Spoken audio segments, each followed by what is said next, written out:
Welcome to Indira recipes. సగ్గుబియ్యం పాయసం అండి. ఇది మా ఊర్లో అయితే మేము జోర్ అంటాం. ఒకప్పుడు దీన్ని ఏ పెళ్ళైనా సరే, ఏదైనా శుభకార్యం అయినా సరే కంపల్సరీగా బంతిలో పెట్టేవాళ్ళండి.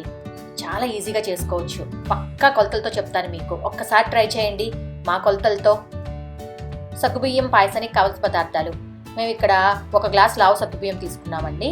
అదే గ్లాస్తో 2 గ్లాసుల పంచదార, 2 యాలుక్కాయల్ని మెత్తని పొడిగా కొట్టి పెట్టుకున్నాం. యాలుక్కాయల పొడి, చిటికెడు ఉప్పు, ఇది ఆప్షనల్ అండి. కొన్ని ఎండు కొబ్బరి ముక్కలు, కొన్ని జీడిపప్పు.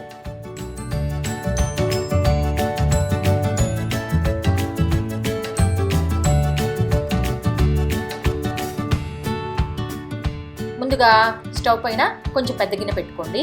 దాంట్లో 1 అర స్పూన్ నెయ్యి వేయండి. దాంట్లోకి మీరు ఏ గ్లాస్తో అయితే సగ్గుబియ్యం తీసుకున్నారో అదే గ్లాస్తో 7 గ్లాసుల నీళ్లు కొలుసుకొని పోసుకోండి. ఆ నీళ్లు బాగా కాగిన తర్వాత దాంట్లోకి సగ్గుబియ్యం వేసి ఒక్కసారి తిప్పుకోండి. నెయ్యి వేయటం వల్ల సగ్గుబియ్యం అంటుకోవండి. సగ్గుబియ్యాన్ని ఇప్పుడు మీడియం ఫ్లేమ్లో ఉడికించుకోండి. అప్పుడప్పుడు మధ్యలో తిప్పుకుంటూ అడుగంటకుండా.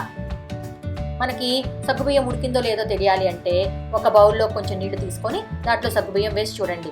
సగ్గుబియ్యం కానీ ట్రాన్స్పరెంట్గా అయిపోయింది అంటే మనకి సగ్గుబియ్యం ఉడికినట్టేనండి.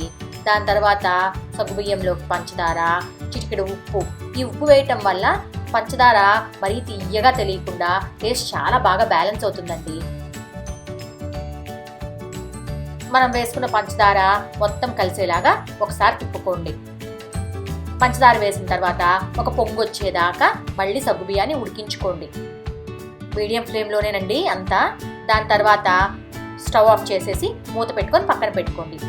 పొయ్యి మీద ఒక కడాయి పెట్టుకొని అందులో ఒక 2 స్పూన్లు నెయ్యి వేసుకొని ఎండు కొబ్బరి ముక్కల్ని, జీడిపప్పుల్ని కూడా వేసుకొని మంచి రంగు వచ్చేదాకా మీడియం ఫ్లేమ్లో వేపుకోండి. మేము జీడిపప్పు వేయటం చూపించడం మర్చిపోయామండి.